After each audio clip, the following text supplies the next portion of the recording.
Untuk yang ini, kita punya X1 dan X2 adalah akar-akar persamaan kuadrat daripada X kuadrat min 4X plus 3 sama dengan 0.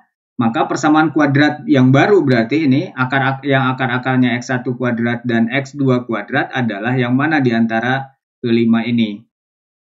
Berarti kita punya informasi yang pertama di sini adalah X kuadrat min 4X plus 3 sama dengan 0, akar-akarnya katanya X1 dengan X2, berarti punya X1 ditambah dengan X2, ya, itu adalah min B per A, berarti di sini adalah min, B-nya di sini adalah min 4, A-nya di sini 1, jadi ini cukup 4 di sini.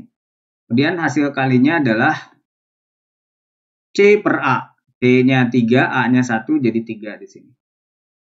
Oke, itu informasi yang kita punya. Lalu persamaan kuadrat baru, yang mana?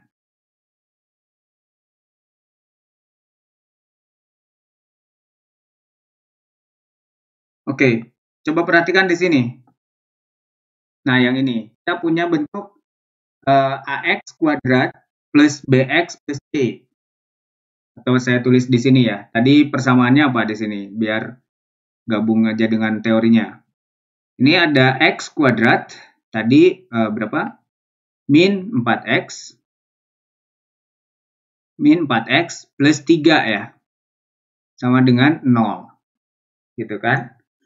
Ini berarti dari sini katanya akar-akarnya adalah X1 dan X2 di sini. Ya, jika X1 dan X2 adalah akar-akar persamaan ini, artinya kita punya X1 dikali dengan X2 itu sama dengan perkalian ini dulu. Saya lihat bagian ini. X1 kali X2, C per A. C-nya berapa di sini? C-nya di sini adalah 3. A-nya berapa? 1. Berarti X1 kali X2 adalah 3.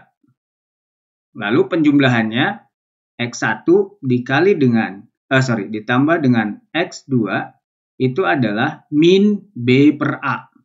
Ya. Berarti di sini min B-nya berapa ini? B-nya. B-nya di sini adalah min 4. Jadi min 4. Begitu. Dibagi 1. Oke, jadi ini adalah 4 hasilnya. Oke, sementara persamaan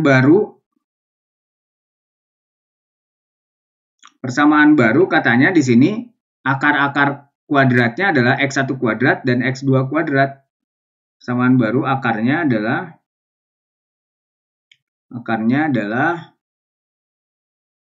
X1 kuadrat, X1 kuadrat dan X2 kuadrat, gitu ya. Ini artinya apa sih?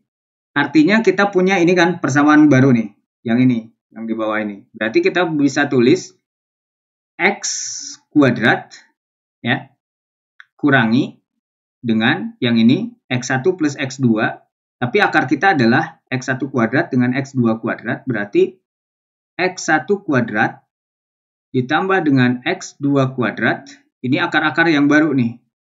X, ya, ditambah dengan, ini kita punya X1 kuadrat dikali dengan X2 kuadrat. Ini bentuk umumnya, sama dengan 0. Ya, ini kan yang diinginkan akar-akarnya seperti ini.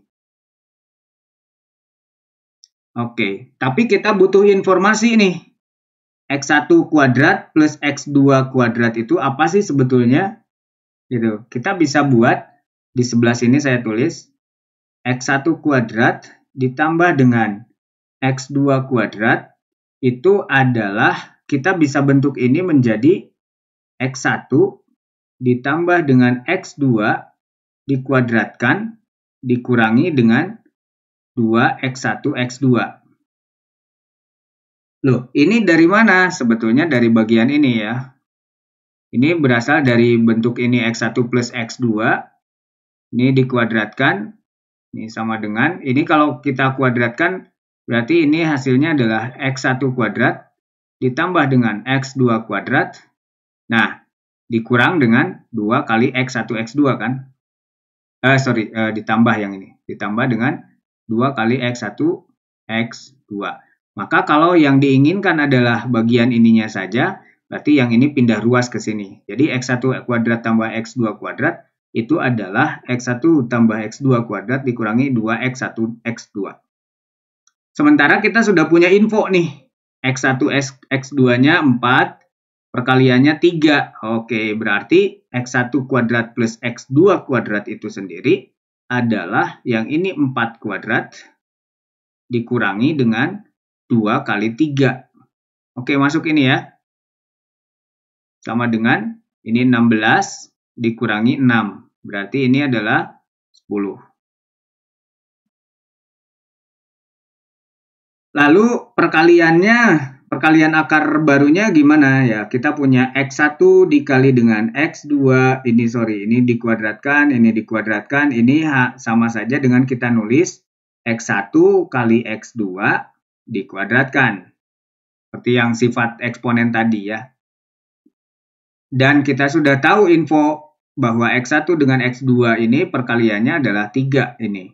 Berarti ini adalah 3 kuadrat, maka hasilnya 9. Jadi kita tinggal input saja, substitusikan ini, ya.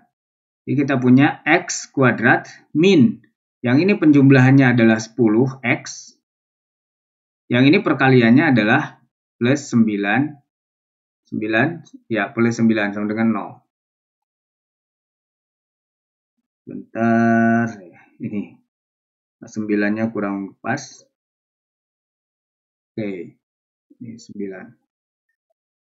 Sama aja ya, susah nulisnya. Oke, ada pertanyaan?